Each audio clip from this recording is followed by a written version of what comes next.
estamos ahora con el conversatorio que tiene que ver con el proceso de enseñanza en el aula desde la virtualidad. Si bien es cierto, el COVID-19 nos ha marcado una nueva ruta, un nuevo espacio y unas nuevas reflexiones para la educación superior, no solamente de Colombia, sino creo que de todo el mundo. En este sentido, vamos a dar paso a nuestra primera panelista. Vamos a empezar entonces, por favor, con Arelis de Jesús Correa. Arelis, por favor, les recuerdo a cada uno de ustedes que tenemos 10 minutos de presentación para luego hacer un pequeño resumen de lo que se ha compartido y posteriormente daremos respuesta a las preguntas de los participantes. Arelis, bienvenida a este espacio de reflexión en la enseñanza de ingeniería. Tienes la palabra. Hablar sobre el proceso de enseñanza en el aula desde la virtualidad. De pronto hace algunos años no era tan fácil, pero gracias a la tecnología y a Dios hoy contamos con muchas herramientas que permiten llegar a ese aprendizaje. Bueno, aquí ya les hablaron acerca de mí. Y bueno, pero antes de mostrar un poco cómo es ese proceso de la virtualidad, hablemos un poco de lo que está sucediendo en Colombia. Bueno, si bien ya la Constanza Constaín ya no es la ministra, ella a principios del año pasado, ella mantenía de que hay que cerrar esa brecha digital y es un sentido de urgencia. Realmente en estos momentos, aunque se han hecho avances, creo que la pandemia global ha afectado bastante y ha mostrado cómo es la realidad de nuestro país. Observemos que el servicio de Internet en los estratos 1 apenas llega a ser del 21.7%. Y para los estratos 6, bueno, sí ya aumenta un poco más en el 98%. Y esto es con base en un año. Realmente lo que se ha incrementado hasta el momento no ha sido considerable. Entonces existe esa necesidad de cerrar esa brecha digital para poder llegar a más hogares, a más familias y lógicamente a más estudiantes. La actual ministra de las TIC tiene ese reto y creo que esos son uno de los retos que junto con el actual presidente tienen pendientes por ir cerrando. Lógicamente esto no será inmediatamente. Lo que se dice es que al 2022 pues se estará mostrando un incremento. Bueno, aquí vemos unas estadísticas del DANE. Estas corresponden al 2018, lo último que ellos han presentado. Y observemos que con respecto a lo que concierne a computadora e internet, en las cabeceras corresponde al 50.9% a los hogares que tienen un computador y al 72.4% que tienen internet. Pero ya con respecto a lo que es la zona rural, el 24.5% dice tener un computador y el 35.8% conexión a internet. Esto hay que tenerlo también muy presente de que las universidades públicas y sobre todo las regionales tienen una cierta población que hace parte de estas zonas rurales. Pero hoy en día el reto no es solamente contar con un computador y una conexión a internet. El reto también es contar con una conexión de banda ancha. ¿Y por qué? Pues las tecnologías de hoy en día así lo exigen. Si tienes una conexión a internet muy baja y estás en una zona rural, sabes muy bien que un video de YouTube no te va a cargar correctamente o va a presentar intermitencia. Entonces, diferentes plataformas, aunque procuran ofrecer sus servicios, que estos puedan cargarse de manera liviana, de igual manera siempre están buscando obtener, para poder acceder a ellos, tener una muy buena conexión, una conexión que sea estable. Bueno, quise hacer esa introducción pues para ya entonces, sabiendo que se necesita de una conexión a Internet, lógicamente, para un proceso de aprendizaje virtual, hablemos un poco de los estilos de aprendizaje. Bueno, tenemos el estilo de aprendizaje visual, que es el que se obtiene a través de la vista, el auditivo, el kinestésico, que es el que pues logras un aprendizaje a través de la práctica, el estilo de aprendizaje de lectura y escritura, y el multimodal, que es la combinación de todos ellos. En ese orden de ideas, ¿qué estrategias podemos encontrar para cada uno de ellos? Bueno, a través del estilo de aprendizaje visual, al estudiante en el aula se le pueden ofrecer gráficos, imágenes y videos. Pero ya para la estrategia de aprendizaje para el auditivo, para el estilo auditivo, pues aquí al estudiante es bueno ofrecerle también audios, podcasts, y existen ciertas plataformas que permiten enviar audios. Entonces muchas veces un feedback a un estudiante es mucho más estratégico dárselo de manera auditiva. Si comparamos un feedback que se hace en forma de texto, muy seguramente el estudiante, y si no está familiarizado con este estilo de aprendizaje, le tocará leer 2 y 3 veces la realimentación para lograr comprender la información que el docente le está dando. Pero si ya de pronto a través de un audio, pues la comprensión será mucho más rápida. La plataforma Moodle, por ejemplo, ofrece estas herramientas. Se puede grabar un audio con cualquier medio que lo permita, se guarda en formato MP3 y lo puedes subir a la plataforma. De igual manera, la herramienta Skype desde los celulares permite también enviar notas de audio. Bueno, para el aprendizaje, lectura y escritura encontramos que también en línea se puede encontrar ebooks, y como herramienta para potencializar el aprendizaje del estudiante, los ensayos juegan un papel muy importante. Bueno, ya aquí en el aprendizaje kinestésico, es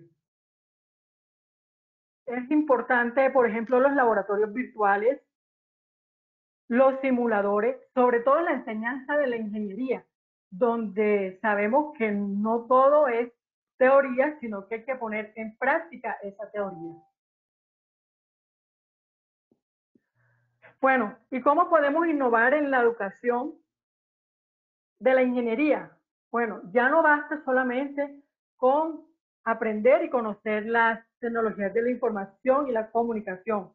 Hay que aprenderlas y hay que conocerlas, pero para usarlas como herramienta de aprendizaje y conocimiento que permita que el estudiante obtenga también ese empoderamiento y pueda participar en ello. También es importante los modelos de aprendizaje. Ya conocemos los diferentes modelos de aprendizaje tradicionales, pero también es importante tener en cuenta el modelo de aprendizaje centrado en el estudiante.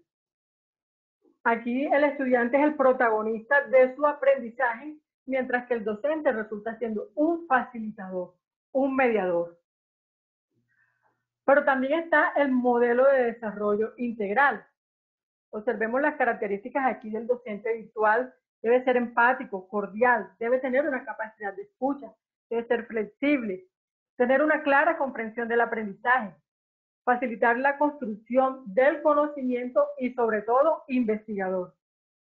A su vez, el estudiante debe ser activo, comprometido con su aprendizaje.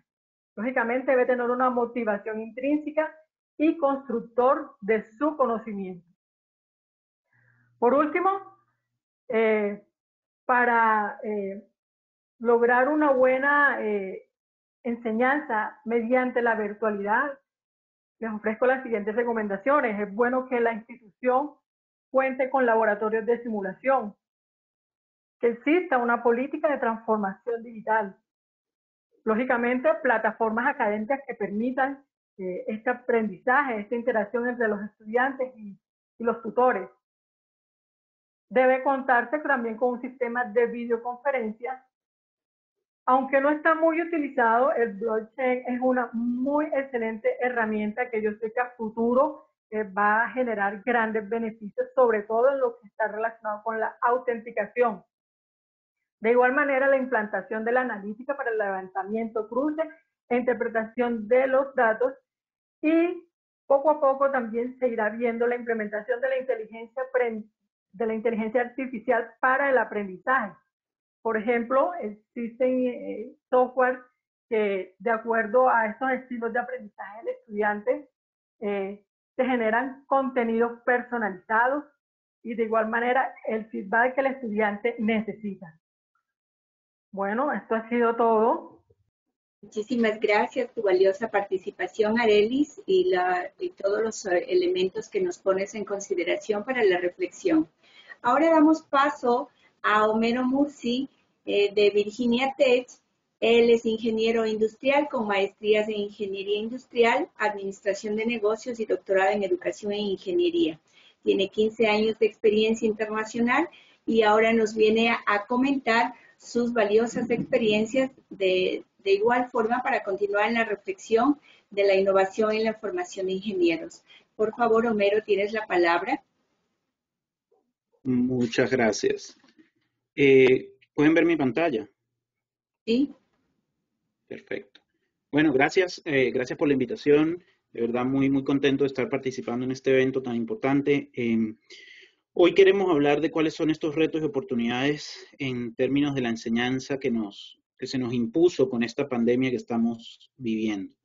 Y yo creo que a mí me gusta siempre empezar por el punto de cuál es nuestro propósito. Y yo creo que nuestro propósito es poder formar ingenieros que estén capacitados para enfrentar los retos que tiene la sociedad actualmente. Y esos retos cada vez se vuelven más complejos. Entonces, ¿cómo llegamos hasta allá? ¿Cómo podemos generar esos procesos de enseñanza efectivos? Yo creo que hay que empezar por repasar qué sabemos del aprendizaje. Y no lo que sabemos nosotros porque nosotros lo sepamos, sino qué dicen las teorías de aprendizaje, qué dice la gente que por décadas ha estado estudiando los procesos de aprendizaje, las ciencias del aprendizaje. Hay algunas cosas que todas las teorías tienen en común. Por ejemplo, que el aprendizaje se da cuando las personas logran conectar el nuevo conocimiento a sus experiencias anteriores. Entonces, cuando yo estoy aprendiendo algo y puedo conectar eso a algo que yo ya sé, ahí estoy desarrollando un aprendizaje. Y por aprendizaje yo quiero decir ese aprendizaje que es duradero, ese aprendizaje que se puede adaptar y que es de verdad el que queremos desarrollar en nuestros estudiantes. La gente también aprende cuando está motivada y cuando tiene curiosidad por un tema. Si yo logro generar la curiosidad en el estudiante, si yo logro motivarlos y ellos se interesan en lo que tienen que aprender, el aprendizaje se da de manera más efectiva. Pero también ellos requieren estar en un ambiente seguro. Y ahorita más adelante voy a hablar de a qué me refiero con un ambiente seguro. Otra parte importantísima del aprendizaje es que la gente aprenda cómo aprender, lo que en inglés se llama metacognition. Es entender cómo el aprendizaje es mi responsabilidad, no es responsabilidad del profesor, no es responsabilidad de la universidad, no es responsabilidad de nadie. El aprendizaje solo se da cuando yo asumo la responsabilidad de aprender y entiendo ese proceso. Y eso me va a permitir desarrollar esas competencias que me van a permitir ser hábil o tener dominio sobre algunos temas. Y luego, lo ideal es que ese conocimiento que estamos adquiriendo lo podamos adaptar en diferentes contextos. Entonces, el conocimiento que se va a generar de estos procesos de aprendizaje se desarrolla de una manera, el conocimiento se desarrolla por construcción, es construido. No es memorizado como se pensó por muchos años, no es transferido como se pensó por muchos años, no, el conocimiento tiene que ser construido y se construye socialmente. ¿Por qué? Porque se construye por medio de interacciones entre información, cosas, experiencias y personas, todas ellas teniendo un rol fundamental. Entonces, los contextos y las perspectivas individuales de la gente son claves. Por eso se requiere de un enfoque, por eso se requiere que estos procesos sean muy conscientes, no sean procesos de transferencia. De nuevo, yo insisto mucho en eso, los procesos de aprendizaje no pueden ser procesos de transferencia de información. Entonces, la forma en que enseñamos se vuelve tan importante como los temas que estamos enseñando. Y el problema es que muchos programas de ingeniería ponen el énfasis es en las cosas que enseñamos. Y yo creo que hay que empezar a poner el énfasis en la forma en que las enseñamos. Y necesitamos poder generar aprendizaje permanente y que sea adaptable. O sea que, como vengo diciendo, se pueda adaptar a diferentes contextos. Ahora, ¿cómo se hace eso? Nosotros tenemos unos salones de clase, tradicionalmente teníamos, donde existían algunas barreras. Para nosotros poder dar clase en nuestros salones teníamos algunas barreras y teníamos que estar pendientes de algunas cosas. Como por ejemplo, los estudiantes estarán prestando atención. ¿Cómo voy de tiempo? ¿Me pueden oír? ¿Están usando el celular? ¿Se están distrayendo? ¿Nos estarán entendiendo? Todas esas son cosas que pasan en nuestro día a día en los salones de clase. Una de las preguntas que más me han hecho a mí en mi vida como profesor es, ¿esto va a salir en el examen? Porque aparentemente si no va a salir en el examen, pues, no es importante, no le tenemos que prestar atención. Entonces, se han desarrollado una serie de estrategias pedagógicas para nosotros poder sobrellevar estas barreras que tenemos en el día a día. Ahora, ¿qué pasa? Vamos entonces al contexto en el que estamos actualmente. Todo iba de maravilla y de repente nos dijeron, bueno, no podemos salir más de la casa, tenemos que resolver, tenemos que empezar a generar todas nuestras clases de manera virtual. Para algunos eso fue muy sencillo porque ya venían trabajando en esto, para otros fue un shock. Y les tocó, bueno, sobre la marcha resolver, porque no podemos parar estos procesos educativos. Entonces ahí es donde yo vengo a mi punto anterior, donde decía que para aprender es importante un ambiente seguro. Y para que el ambiente seguro se dé, entonces tenemos que pensar un poco en cómo funciona nuestro cerebro. Y hay unas teorías bien interesantes sobre el cerebro que diferencian lo que es el cerebro que aprende del cerebro en estrés o del cerebro en trauma. Y yo creo que es muy importante tomar en cuenta estas teorías en todo lo que estamos haciendo actualmente en nuestros procesos de enseñanza.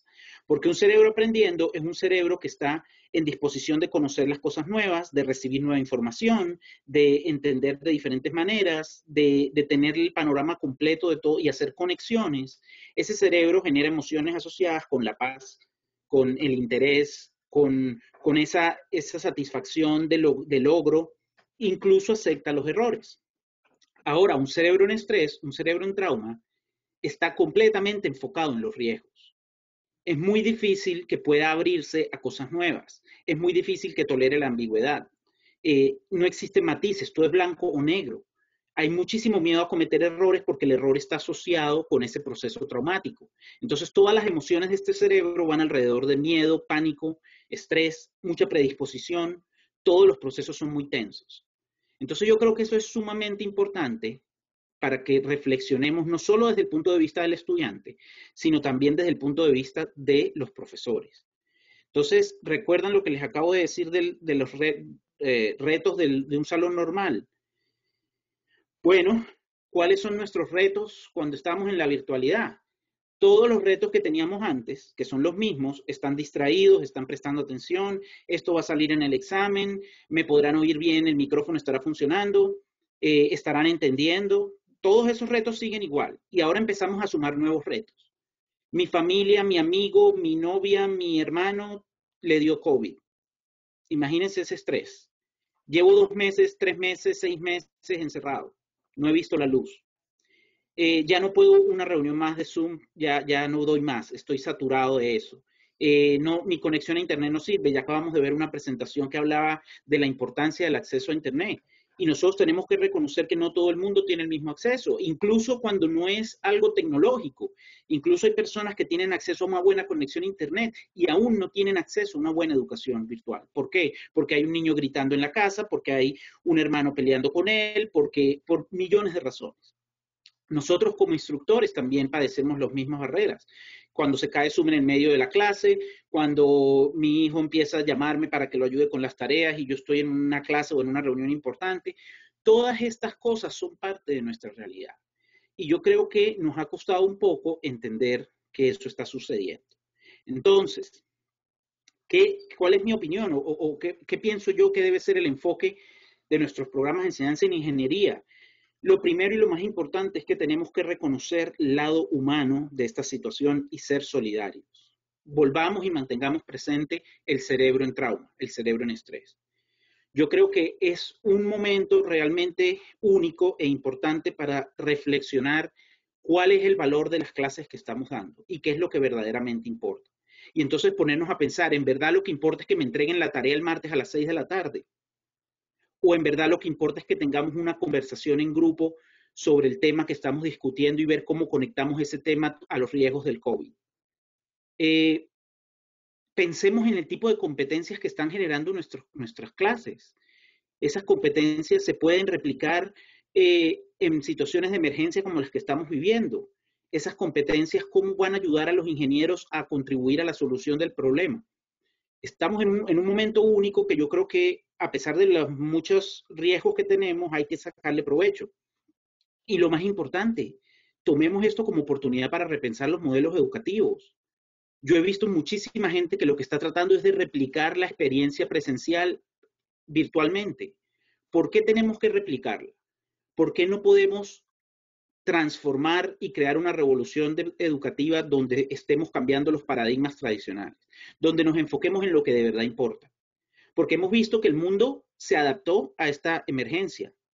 Yo he visto gente que decía, yo jamás podré dar esta clase online porque, bueno, es un laboratorio muy difícil, y cuando lo vemos, les tocó y se adaptaron y lo están haciendo. Entonces yo creo que hay más flexibilidad de la que nosotros pensábamos, solo que la emergencia nos motivó a mostrar esa flexibilidad. Lo otro es también ser creativos con los procesos de evaluación. ¿En verdad necesitamos los 3 exámenes o en verdad necesitamos este tipo de proyectos? Yo creo que es el momento de empezar a repensar esos procesos también. Aprovechemos el mundo virtual para expandir fronteras. Ahorita todo el mundo está en la misma sintonía de la virtualidad. Yo he podido traer clases ponentes de todas partes del mundo que quizás en otras condiciones no hubieran venido, pero ahorita como todo el mundo está virtual, pues han aceptado venir. Entonces tomemos provecho de eso. Ya no tengo que pagar un poco de dinero para traerlos como visitantes, ya podemos tenerlos haciendo un clic en la computadora. Entonces yo creo que lo otro que yo digo es, vamos a ver cómo podemos usar la tecnología a nuestro favor, pero tratando de cambiar esos modelos educativos y esos paradigmas que tenemos. Por último, hay algunos recursos que quería compartir con ustedes que creo que son interesantes y pueden ayudar en algunas de las clases. Y son plataformas tecnológicas que yo estoy usando mucho con los estudiantes, como Piazza, Kahoot, Discord. Y estos son plataformas que simplemente permiten crear una comunidad. Incluso si esas plataformas no son de agrado, yo motivo a la gente a utilizar las redes sociales. Y hay gente que no le gusta mezclar lo personal con lo profesional y está bien, pero podemos crear una red social única para nuestras clases. Y yo creo que eso cambia la forma en que los estudiantes perciben el proceso. Y eso ayuda muchísimo a que los estudiantes estén motivados y emocionados con venir a la clase y aprender los conocimientos. Muchísimas gracias, Homero. Me permito presentar ahora a Juan Sebastián Sánchez, que es pedagogo de innovaciones educativas en el Centro de Innovación en Tecnología y Educación Conéctate de la Universidad de los Andes. Bienvenido, Juan Sebastián. Bueno, muy buenas tardes para todos los que ahora están presentes, 47 en este momento.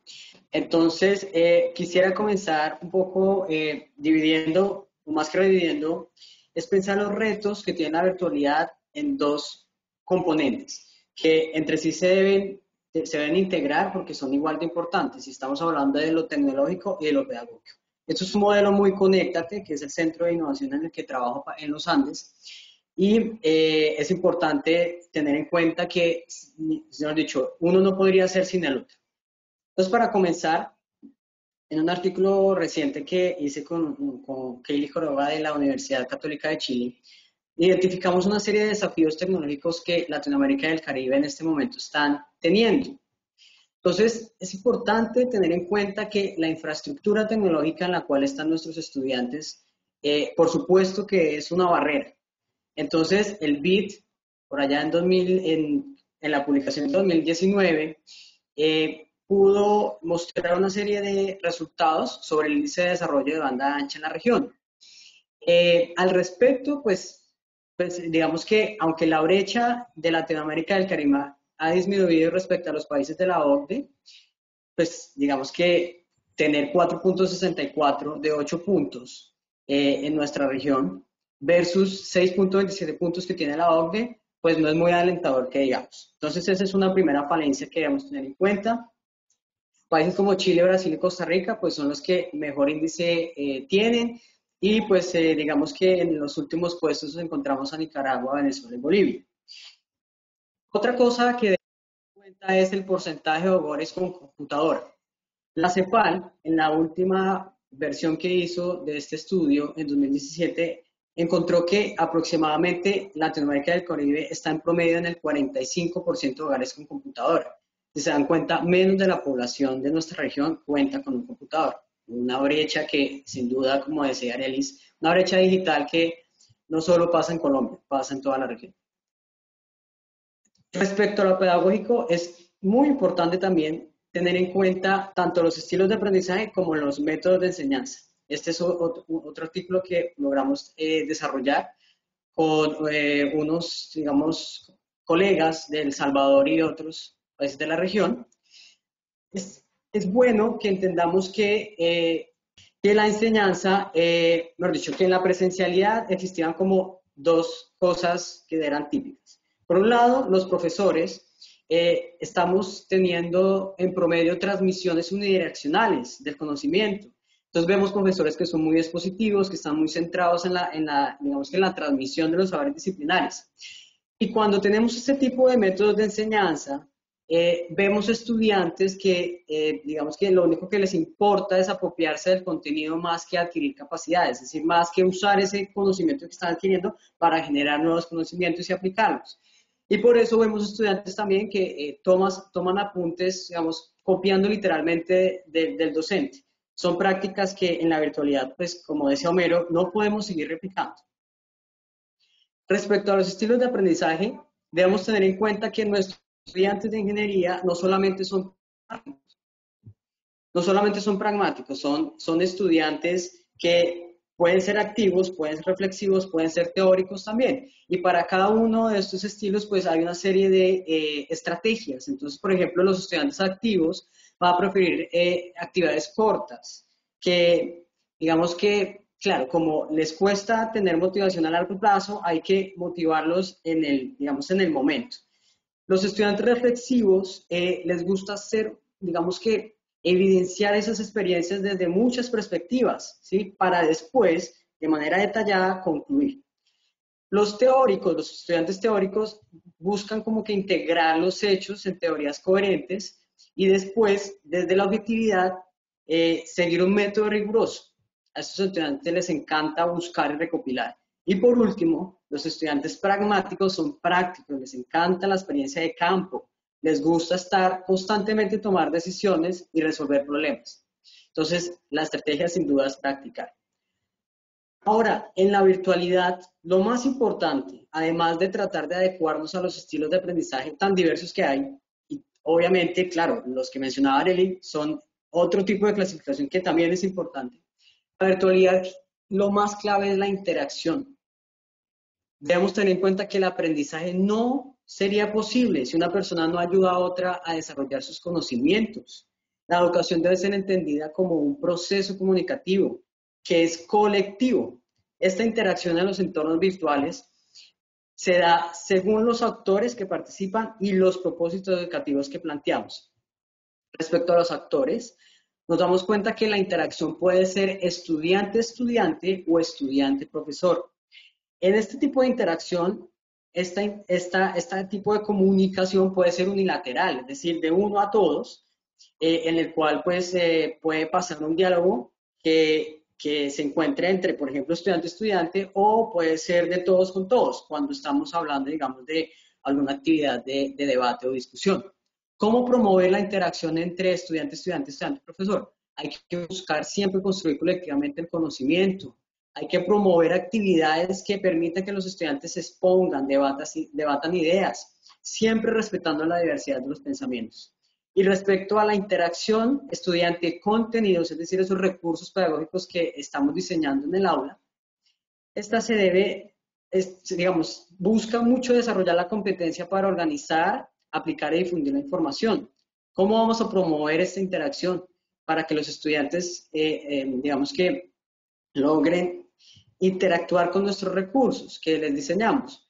Hay que buscar que ellos exploren información de muchas fuentes, no solamente de una, ¿sí? Hay que como que generar esa actitud de indagación, crear contenidos en diferentes formatos, divulgarlos en diferentes canales. Eso también hace parte del proceso, promover la creatividad. Por otro lado, cuando hablamos de interacción según los propósitos educativos, se deben a unas acciones pedagógicas muy puntuales. Entonces, podemos crear interacciones o actividades que permitan debatir, construir, opinar o compartir.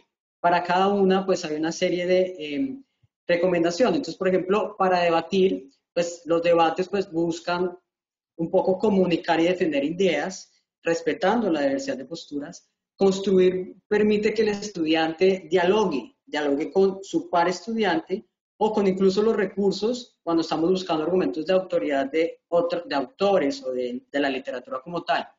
Opinar, pues hay que promover que el estudiante exponga sus posturas, siempre cree una opinión al respecto. Y por último, compartir es ese intercambio de información. Hay que comprender previamente ese contenido que le estamos entregando para que después lo puedan discutir y haya un apoyo entre los estudiantes. Pero bueno, ustedes dirán, ¿cómo vamos a promover la interacción? La interacción, digamos, hay unas técnicas que Berkeley, Cross and Howell en 2007 crearon, son 5 específicamente: la técnica de organización gráfica, la estructura cooperativa, la solución colaborativa, la enseñanza recíproca y el diálogo. Respecto a la organización gráfica, esta busca, digamos que producir una lista de ideas que el estudiante va a poder organizar con sus relaciones gráficamente, ¿sí? Entonces, cogemos un concepto, se descompone en cosas más sencillas. Hay actividades que pues permiten hacer esto. Escritura colaborativa es que hay que buscar que los estudiantes, mediante una especie de conciliación, estén creando colaborativamente resúmenes o cualquier tipo de texto. La solución colaborativa de problemas, muy de ingeniería, esta busca, pues sin duda, desarrollar la competencia de trabajo colaborativo. ¿Por qué? Porque estamos teniendo diferentes perspectivas de cada estudiante, que cada uno está teniendo una solución distinta para un problema. Entonces hay que siempre enfocarnos en el proceso, más allá del producto que van a presentar al final. La enseñanza recíproca busca desarrollar y compartir conocimientos sobre un contenido muy específico, para después los estudiantes puedan reflexionar colaborativamente y discutir entre ellos. Y por último, el diálogo es una especie de, digamos, lo que pretende es que los estudiantes conversen en grupos pequeños, que a partir de la generación de lluvias de ideas puedan participar y sean muy, digamos que, partícipes de la resolución de los conflictos, porque eso es importante del trabajo en equipo, que haya siempre un contrato de trabajo, por decirlo así, en el cual las reglas son claras. Y pues ya para terminar, ¿cuánto? Es que no seguía el tiempo. ¿Estamos bien, Teresa? Se te pasó un minuto, pero No, puedes concluir. Dejémoslo ahí. No, dejémoslo ahí, tranquila, listo. No, pues muchísimas gracias, muy amables. Tenemos algunas preguntas de los participantes que quiero compartirles ahora, dejarles a que ustedes preparen un minutito para esto, hasta tanto yo haré un breve resumen de una manera muy respetuosa a todos los grandes aportes que ustedes han hecho hasta el momento. Entonces, tenemos 2 preguntas para Homero que nos hacen la consulta. ¿Cómo apoyar el desarrollo del aprendizaje autónomo si sabemos que la mayor parte de estudiantes no les gusta leer ni escribir y además no son muy autónomos en el aprendizaje? La otra pregunta para ti también, las estrategias de evaluación, ¿cuáles serían como las más pertinentes en el sistema virtual? Para Juan Sebastián, tengo la siguiente pregunta. ¿Cómo resolver el asunto de la práctica profesional que es fundamental en la formación de los ingenieros? Y para Arelis tengo otra que dice, ¿cómo apoyar el aprendizaje de los estudiantes que no tienen acceso a conectividad o que esta es limitada. Entonces, hasta que ustedes se preparen, yo voy a permitirme hacer un muy breve resumen de sus valiosos aportes. Arelis nos ha comentado que sobre los estilos de aprendizaje señala que el visual, auditivo y kinestésico como los más importantes es fundamental para desarrollar la lectura y la escritura y su relación con la enseñanza y estrategias multimodales. Factores que deben ser considerados como fundamentales para enfrentar el cambio del paradigma del proceso de enseñanza-aprendizaje de la ingeniería, que ahora más que nunca requiere el uso de la tecnología y todas las herramientas disponibles para acceder al conocimiento, apropiarse y expandir aprendizajes, lo que conduce a enfatizar en el modelo centrado en el aprendizaje, donde el sujeto que aprende y el sujeto que enseña requiere el desarrollo de nuevas competencias que permitan el desarrollo integral, fortaleciendo y potenciando la transformación digital como política prioritaria de las facultades de ingeniería. A continuación, Homero nos invita a la primera reflexión sobre las condiciones que intervienen en el aprendizaje, resaltando, entre otros aspectos, la motivación, la metacognición, la conexión de los aprendizajes con hechos concretos. Resalta la importancia sobre lo que se enseña y cómo se enseña, así como la relación del aprendizaje y el funcionamiento del cerebro humano. Cómo inciden los factores internos y externos, en este caso, el estrés, en el aprendizaje efectivo. De manera general, todos los días en el aula la enseñanza-aprendizaje constituye un desafío.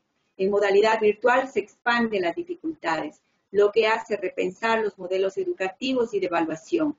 Provoca la necesidad de innovar las estrategias didácticas con el uso de herramientas accesibles y, lo más importante, promueve la motivación permanente a los estudiantes, sin descuidar el factor humano que aprende en contextos creativos y propositivos, para lo que sugiere el uso variado, bien organizado de herramientas tecnológicas que apoyan el aprendizaje en esta nueva modalidad de estudios.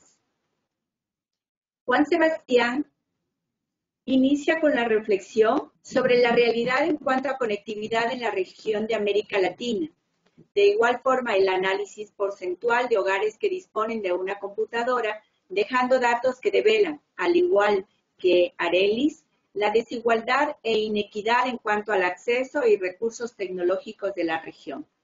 Las reflexiones sobre el paradigma de enseñanza-aprendizaje utilizado en varios contextos con énfasis en los contenidos y su relación con los estilos y ritmos de aprendizaje resaltan la importancia en la actualidad centrar el paradigma en el aprendizaje, algo que coinciden en nuestros tres expositores, más aún tomando en cuenta la interacción en entornos virtuales, donde los actores deben apropiarse de los propósitos educativos en su verdadera dimensión mediante un diálogo uno a uno multilateral, fortaleciendo la opinión, el debate, que permitan construir y compartir aprendizajes, para lo que sugiere varias técnicas como la organización gráfica, la escritura cooperativa, la solución de problemas, que provoquen la enseñanza recíproca en un diálogo abierto y permanente.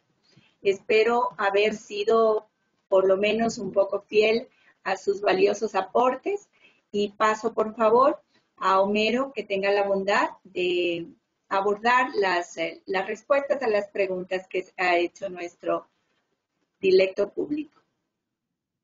Muchas gracias por el resumen, muy bien, muy de acuerdo. Bueno, respecto a las preguntas, voy a empezar por la segunda porque creo que es más fácil de responder. ¿Qué estrategias de evaluación se pudieran utilizar en estos ambientes virtuales? Por ejemplo, yo estoy utilizando muchísimo la reflexión.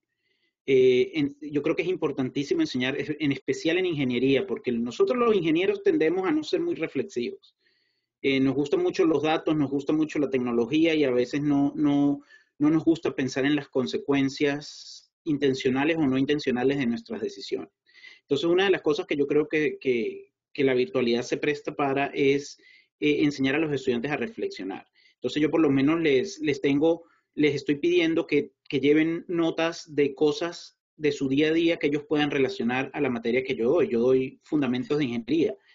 y por lo menos los primeros ejercicios son cosas que yo los enseño a reflexionar. Por ejemplo, si ellos me dicen que les pareció interesante que hay menos buses en la ciudad porque la gente no los está usando.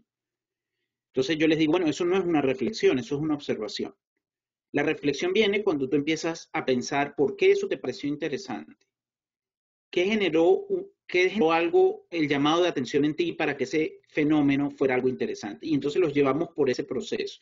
Y lo que yo les hago es que les tengo reflexiones estructuradas. Cada cierto tiempo les hago unas preguntas relativas a los tópicos que ellos están aprendiendo y les pido que reflexionen en eso y vamos generando esos procesos. Por ejemplo, esa clase que yo doy también exige porque es una clase que se da a nivel de college, exige que hayan ciertos quizzes en ciertas semanas. Es una exigencia del currículo. Yo decidí no hacer los quizzes de manera tradicional, sino estoy usando esa plataforma que les mostré que se llama Kahoot, que es básicamente una plataforma que usan los niños de primaria aquí en Estados Unidos. Y es una plataforma para competencias infantiles. Entonces, en esa plataforma se hacen unas preguntas, los niños tienen un usuario y vienen con música, con videitos, con animaciones, muy, muy divertidas. Pero la cosa es que ellos van sumando puntos a la semana y entonces se van generando que si la lista de los que han tenido preguntas acertadas por 3 semanas le dan 5 puntos más. Y ellos van acumulando y acumulando y acumulando puntos. Entonces, esto están teniendo los mismos quizzes con las mismas preguntas, pero la forma en que lo estamos haciendo es completamente diferente. Porque ellos están súper emocionados. Incluso me pidieron que no lo hiciéramos cada 2 semanas, sino que lo hiciéramos en todas las clases. Porque ellos de verdad les encanta y se divierten y están pendientes y saben que tienen que leer las cosas que van involucradas con el tema de la clase para poder pues contestar bien las preguntas que les voy a hacer. Entonces yo creo que es buscar esas alternativas que permitan generar los mismos resultados, pero de una manera que se pueda motivar más a los estudiantes. Y lo otro es proyectos. Yo creo que es muy importante pensar en proyectos que sean relevantes, que sean importantes y que de verdad nos ayuden a generar las competencias que se requieren. Yo tengo otra cosa que yo les doy a ellos la voz y yo les doy oportunidad. Por lo menos 10% de mi materia es algo que se llama Crea tu propio proyecto. Y ellos pueden hacer lo que quieran, solo tienen que demostrar que lo que están haciendo va conectado con uno de los objetivos de aprendizaje del salón. Entonces, lo otro importante de tomar en cuenta es que esos procesos de evaluaciones que se desarrollen van a cambiar y van a depender de los objetivos de aprendizaje de la clase. Todas las clases son diferentes, los temas son diferentes, entonces todos requieren pues repensar esas estrategias. Ahora, la pregunta respecto a cómo hacer que los estudiantes se vuelvan independientes en el aprendizaje, si no les gusta leer y si no quieren interactuar con las cosas que estamos dando en el salón. Pues yo creo que una de las cosas es que la pregunta en sí está generando algunos prejuicios sobre los estudiantes. Ya por el hecho de decir no les gusta leer, yo estoy generando un prejuicio acerca de quién es el estudiante en mi clase. Me hace recordar muchísimo cuando yo trabajaba en la Universidad de Queensland en Australia, un profesor de la materia más importante de ingeniería civil, que es lo que ellos llaman el capstone design, es la última materia que ellos ven en el último año, donde tienen que desarrollar un proyecto de diseño. Él me llamó y me dijo que él quería asesoría porque sus estudiantes no estaban comprometidos, estaban superapáticos, entonces que él quería cambiar eso. Entonces yo fui a su salón, hice unas observaciones por un semestre y luego nos sentamos a hablar y lo primero que yo le digo es culpa tuya. Se puso furioso, obviamente, se fue, no me habló por 2 semanas y después ya cuando se calmó le dije, ya podemos hablar. Bueno, sí, hablemos. Así empezamos la conversación. Yo le digo, yo sé que es difícil. Lo que pasa es que siempre queremos poner la culpa en el estudiante y nos cuesta muchísimo asumir parte de esa culpa. Cuando un estudiante no está interesado en la clase que yo estoy dando, cuando un estudiante tiene que ir y buscar en internet las respuestas a las tareas que yo estoy mandando, cuando un estudiante siente que tiene que pagarle a alguien más porque le haga el proyecto, es un comportamiento totalmente inaceptable. Estamos de acuerdo en eso. Pero ¿cuál es mi culpa? Yo tengo culpa en ese proceso. ¿Qué tipo de información les estoy dando yo? ¿Qué tipo de procesos estoy facilitando yo para los estudiantes que ellos sientan la necesidad de salir corriendo a pagar dinero para que puedan resolver los problemas que yo estoy planteando? Entonces yo creo que una de las cosas que nosotros hicimos en esa experiencia con este profesor que estoy mencionando en Australia fue que le dijimos, a ver, vamos a sentarnos y vamos a reevaluar todas las cosas que están pasando en el salón. ¿Qué está pasando en el salón? Tú llegas al salón y hablas por 3 horas sin parar. Yo casi me ponía a llorar porque me tenía que sentar 3 horas a escucharlo hablar de estructuras y de todos esos procesos. Yo no soy ingeniero civil, yo soy ingeniero industrial. Y para mí era un trauma ir a esas clases. Cero interacción, una persona hablando por 3 horas de todos los conocimientos técnicos. Les prohibía sacar el celular, les prohibía ir al baño, les tenía una serie de reglas que, si bien yo las respeto en algunos contextos, yo no las comparto para nada, porque estamos deshumanizando el proceso de aprendizaje. Entonces, ¿en qué trabajamos con él? Trabajamos en, bueno, ¿qué podemos hacer? ¿Por qué en vez de tener estas 3 horas de tú hablando, no te grabas en un video?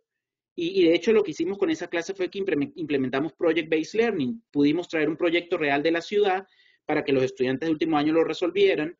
Él grabó algunas de las informaciones técnicas en un video y no hubo más clases. Las clases eran venir a trabajar en sus equipos y hacer sus prototipos.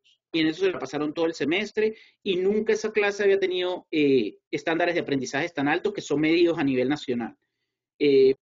¿Por qué? Porque de verdad hubo motivación, porque de verdad hubo compromiso y les pudimos dar a los estudiantes algo que les interesaba muchísimo. Entonces yo creo que es un proceso que toma tiempo. Yo entiendo que en algunos temas es más difícil que en otros. Por ejemplo, matemática o ciencias básicas, es muy difícil generar materiales que sean de esta manera, pero igual se puede, lo hemos hecho. Entonces, es cuestión de invertir un poco y también sentarnos a pensar qué estamos haciendo nosotros. ¿Qué parte de la culpa vamos a asumir nosotros? Muchísimas gracias, Homero, por tus valiosas respuestas. Por favor, Arelis, ¿quieres continuar con la respuesta a la pregunta? Claro que sí. Bueno, para mí la pregunta, creo que la voy a repetir para ver si la noté correctamente. ¿Cómo apoyar el aprendizaje de los estudiantes que no tienen conectividad o el acceso limitado? ¿Es correcto, cierto? Sí, es correcta la pregunta. Bien, bueno, definitivamente, si el estudiante pues no tiene acceso a internet, sería muy, muy difícil, muy complicado su proceso de aprendizaje. Sin embargo, para que este proceso se pueda dar, hablando específicamente para el acceso a internet, es necesario apoyarnos en las entidades gubernamentales. Esto ha sido, la verdad, un factor bastante determinante para llegar a aquellos lugares donde muchas instituciones no llegan, para llegar a aquellas poblaciones vulnerables más necesitadas. Te pongo el caso de aquí de Cartagena cuando llegó la UNAR. Llegó a través de un convenio con la alcaldía de ese momento, en el 2006. Y fue un proyecto que se llamó Universidad Virtual, para personas de estratos 1 y 2. De pronto uno colado del estrato 3.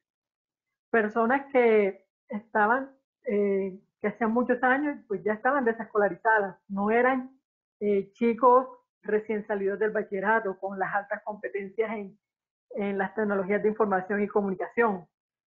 Y si bien la institución en esos momentos no contaba con una sede propia ni con salas de computador con acceso a internet, para poder ofrecerles a ellos esa educación a través de la alcaldía, como les dije, y el SENA.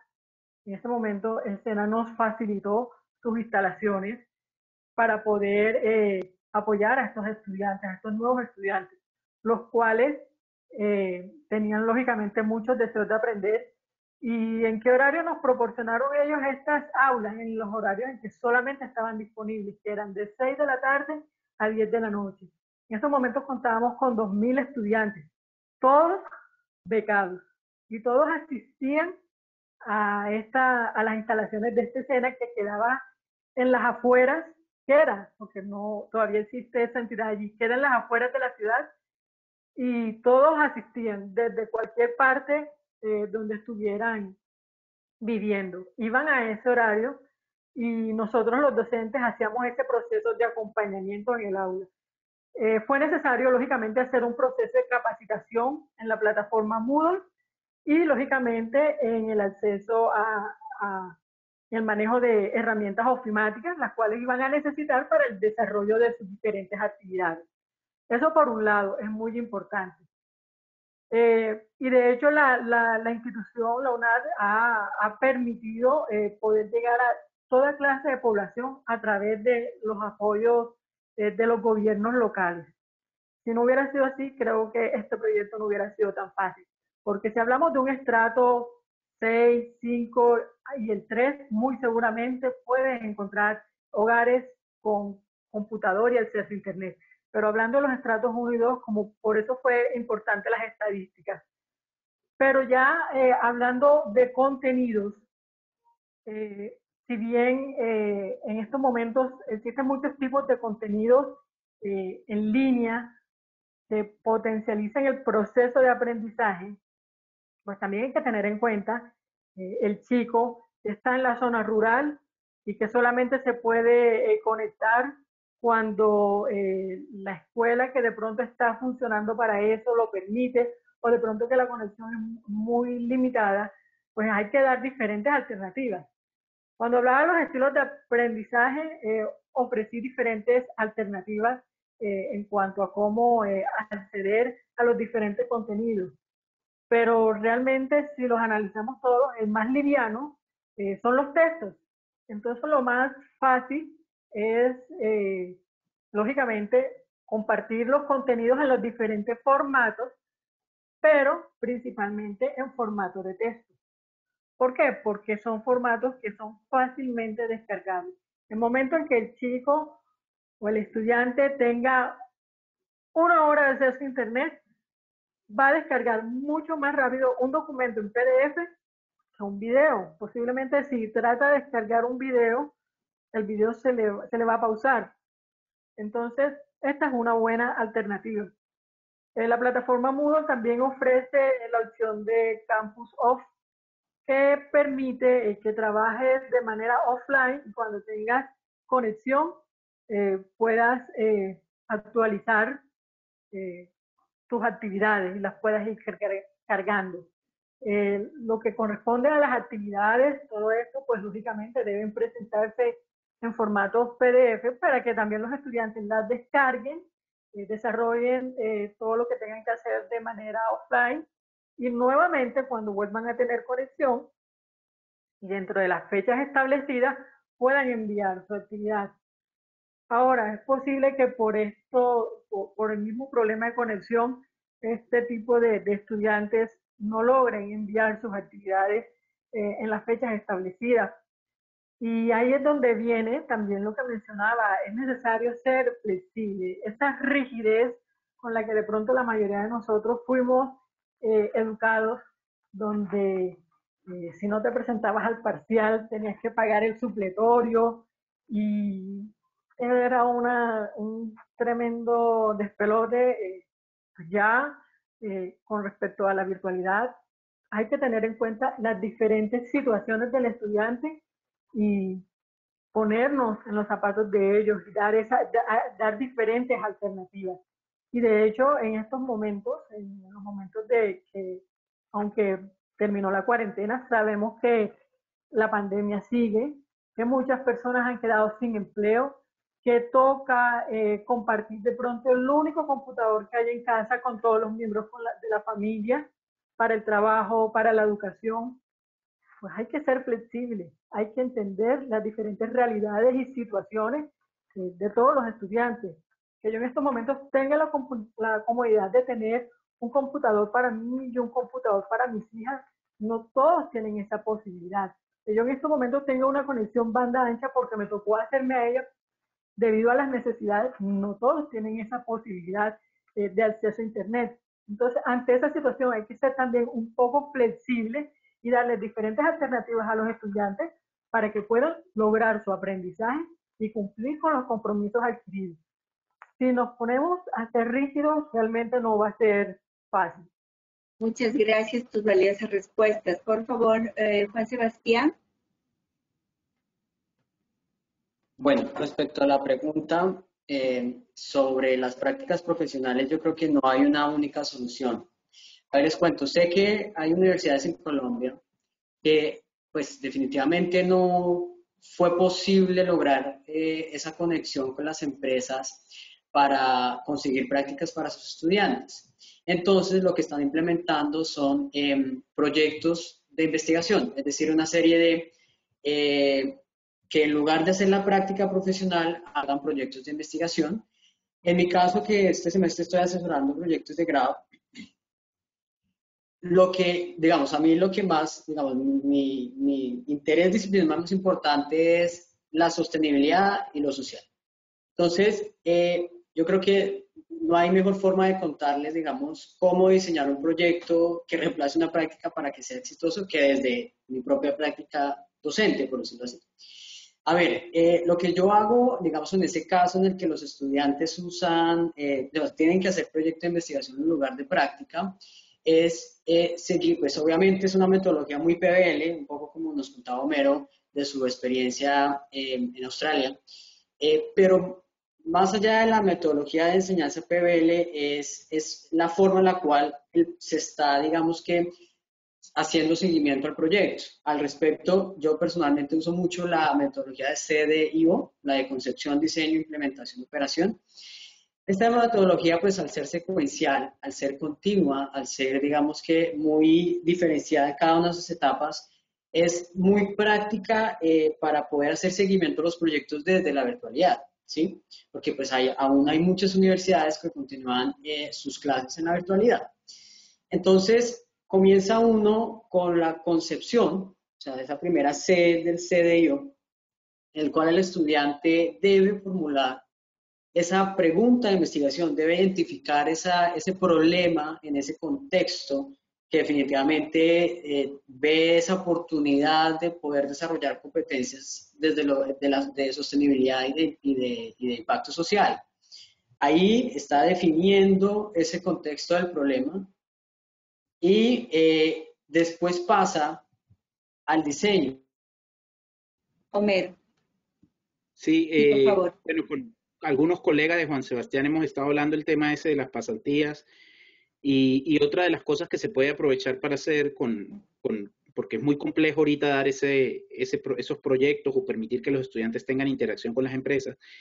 Volviendo a lo que yo mencionaba de la reflexión, por ejemplo, nosotros pusimos a algunos estudiantes en ingeniería industrial a crear un proyecto que fuera su trabajo soñado. Entonces, para hacer su trabajo soñado, ellos tenían que investigar algunas empresas, tenían que investigar algunos roles y después tenían que conectar qué tipo de actividades ellos estarían haciendo día a día si consiguen ese trabajo soñado. Cómo estarían interactuando con otras áreas de la organización, por lo menos si yo voy a trabajar en control de calidad, ellos tenían que crear un plan del tipo de cosas que estarían trabajando con gente de mercadeo, de recursos humanos o de manufactura.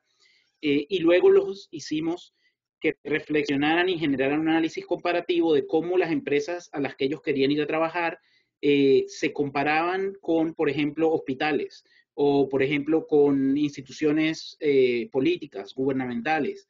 Entonces, generaron un proyecto que no requería de ellos ir a ningún lado, aunque algunos de ellos tomaron la iniciativa y empezaron a escribirle a gente en las empresas y los atendieron, hicieron entrevistas, pero yo creo que es eso, es ser un poco creativos y ver, ok, ¿cómo podemos hacer para adaptar estos procesos como una práctica empresarial y que aunque sea se lleven una idea de qué es lo que ellos van a estar haciendo en el futuro? Muy bien, muchísimas gracias por completar. Y hay una pregunta que es muy interesante sobre los laboratorios de simulación y de prototipado. Si es que existen herramientas tecnológicas, ¿cuáles son las más recomendadas? Es decir, como para hacer realidad virtual o porque no se puede ir a los laboratorios presenciales dentro de las universidades, si es que existen algunas herramientas para esto. Seas Arelis o Homero, ¿conocen algunas? Sí, Arelis, gracias, por favor. Bueno, sí, es importante que la institución cuente con, como dije desde un principio, con estas plataformas para poder hacer los laboratorios virtuales.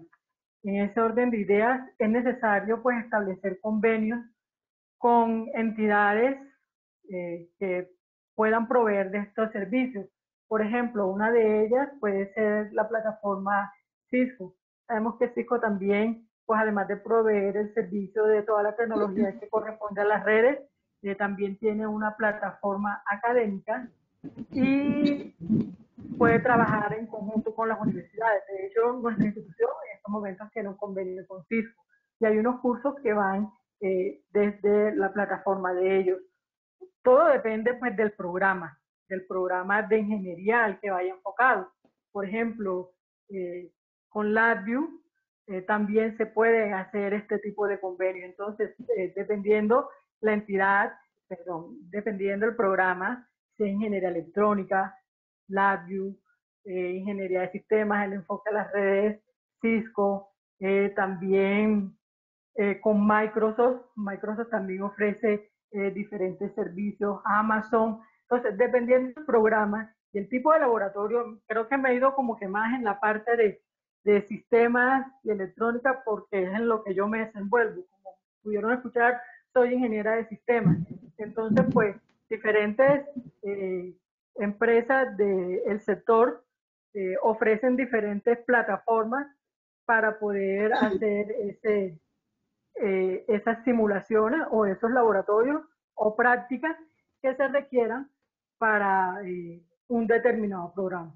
Como les digo, todo depende pues del programa académico en que se encuentre el estudiante. Es muy importante ese relacionamiento con las empresas que proveen diferentes servicios. O sea, no se puede ir de un lado la academia y por otro lado la empresa. Debe haber un trabajo en conjunto.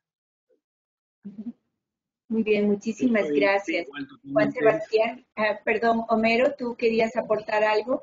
Y Juan Sebastián, estamos reflexionando sobre los laboratorios de simulación y prototipado para época de emergencia. Homero, por favor. Qué pena. Totalmente de acuerdo con Arelis. Yo creo que las empresas de tecnología juegan un papel fundamental. Nosotros por lo menos lo hemos visto implementado en dos áreas que son muy interesantes. Una es en ingeniería de la construcción. A veces ir a visitas industriales o visitas mientras están construyendo un edificio es bien complicado. Entonces, algunos de los profesores aquí han creado programas de realidad virtual y los estudiantes pues usan los dispositivos y van y ven los edificios. Y en la otra área es en ingeniería de fuego, un área que está creciendo muchísimo hoy en día y evidentemente es imposible llevar estudiantes a un incendio. Creo que sería un poco falta de ética meterlos dentro de un incendio, pero con realidad virtual se ha logrado que los estudiantes puedan simular alguna de las condiciones, sobre todo para las construcciones de madera y las reacciones que tienen al fuego para hacer su investigación. Una de las cosas que nos hemos dado cuenta es que pueden llegar a ser procesos muy costosos. Entonces, tenemos algunos profesores que están desarrollando sus propios sistemas virtuales. Entonces, por lo menos se hacen, como dijo Arelis, algunos convenios con las empresas y se dice, bueno, tú nos das la tecnología, nosotros creamos el software. Vamos a trabajar en conjunto y el beneficio va a ser para los estudiantes. Muy bien, gracias. Juan Sebastián.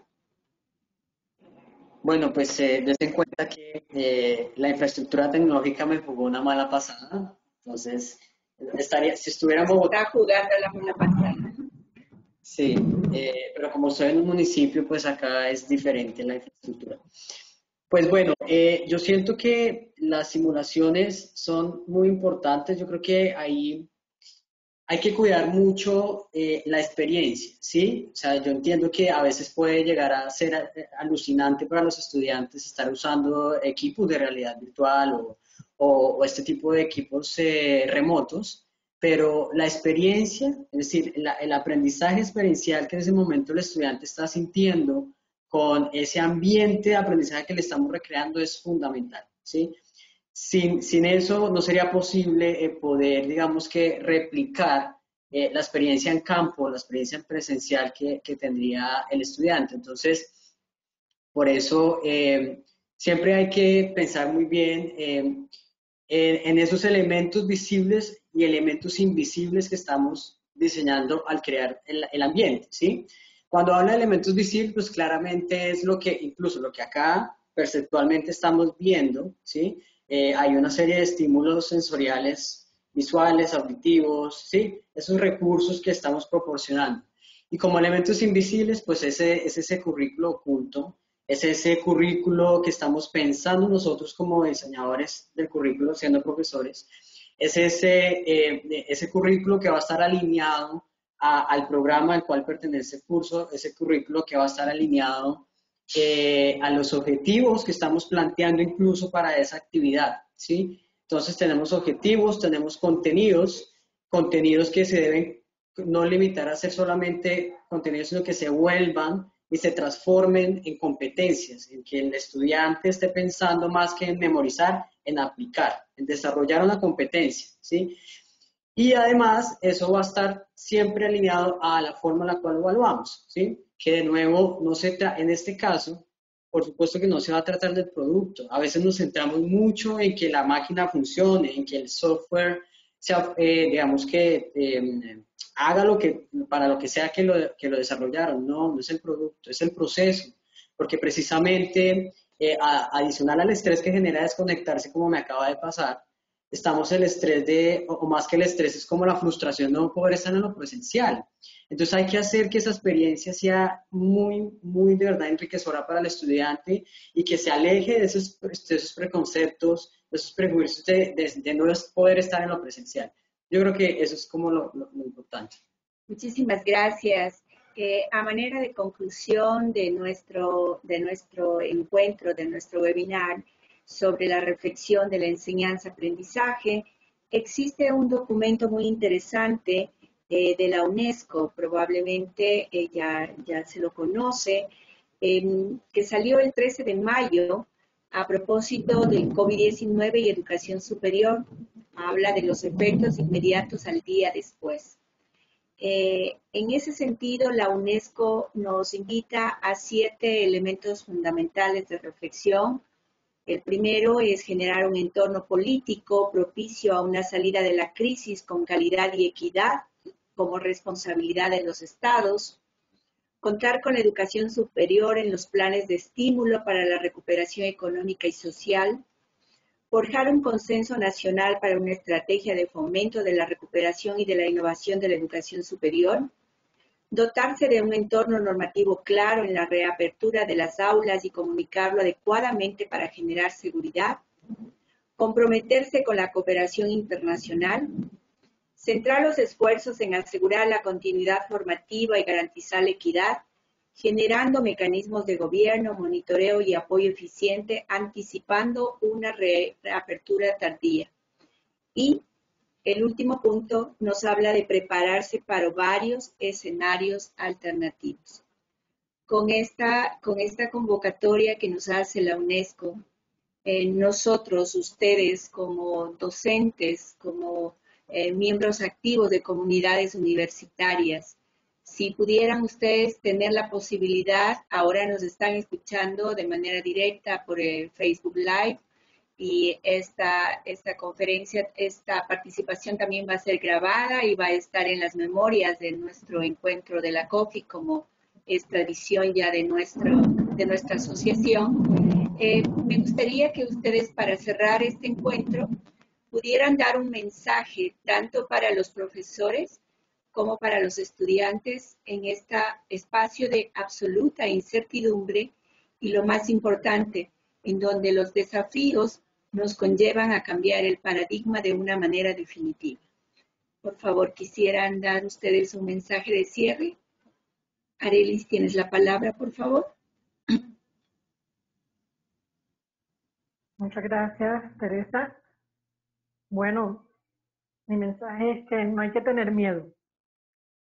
Si bien estas situaciones nos han enfrentado a algo que nunca se esperó, siempre va a haber una solución, siempre va a haber un camino y siempre se encontrará la luz al final del túnel.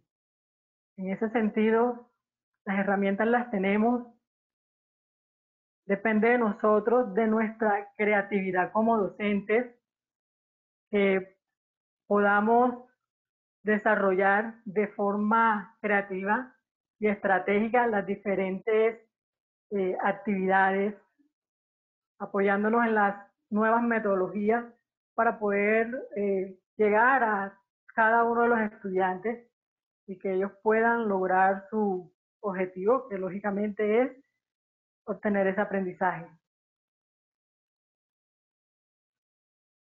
Muchas gracias. Por favor, Juan Sebastián.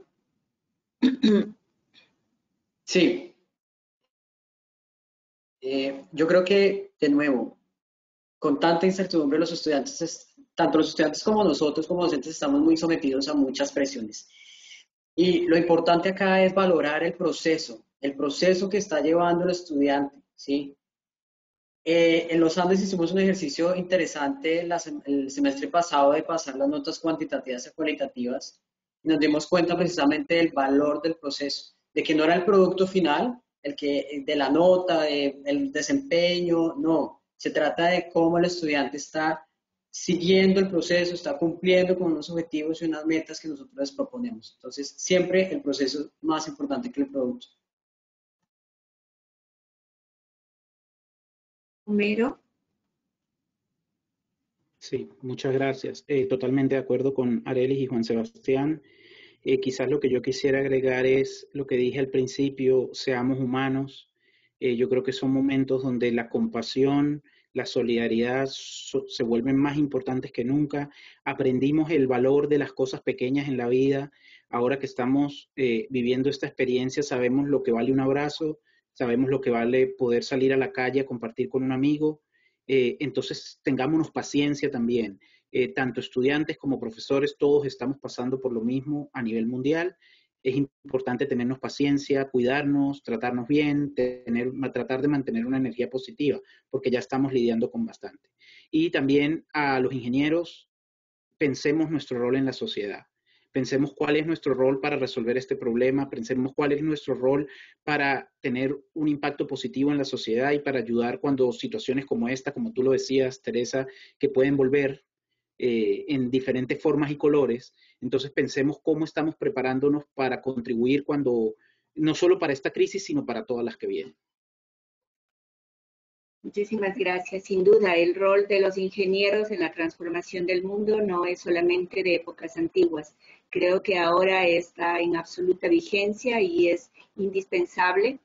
Cierro con no tener miedo, como nos dice Arelis, hacer énfasis en los procesos, como nos dice Juan Sebastián, y Homero, no olvidarnos de que somos seres humanos y que como seres humanos tenemos algo que es maravilloso, que es la cooperación. Y probablemente este COVID nos está devolviendo a la humanidad el volver a las raíces, el volver a la tierra y volver a la hermandad. Muchísimas gracias por su participación y doy la palabra a nuestro querido amigo Luis Alberto González Araujo. Teresa, Arelis, Homero, Juan, muchísimas gracias.